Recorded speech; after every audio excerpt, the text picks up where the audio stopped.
কারণ সে কালো টাকা সাদা করেছে। কিন্তু আমাদের জন্য মাথা হেট হয়ে যায় যারা বাংলাদেশ তিনবার মন্ত্রী প্রধানমন্ত্রী অসংখ্য কালো টাকা দিয়ে সাদা করে, সে বাংলাদেশের রাজনীতি করার নৈতিকভাবে সে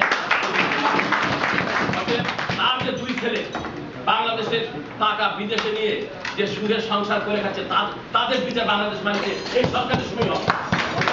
এই সময় তাদের জন্য আমাদের সবাইকে ঐক্যবদ্ধভাবে এখানে এর সভাপতি হলাম, সাধারণ সম্পাদক, এটা বড় কথা না। বড় কথা হলো আমরা কর্মী, শেখ হাসিনার কর্মী, ওনাকে আমরা 28 তারিখে ওয়াদাবদ্ধ হয়েছি যে আপনি যে কমিটি আছেন এবং সিটি স্টেট এবং অন্যান্য স্টেটে যারা হবে, আপনার কাছে আমরা ওয়াদাবদ্ধ, আপনি যে নির্দেশই দেবেন সেই নির্দেশ আমরা অক্ষরে অক্ষরে মানব।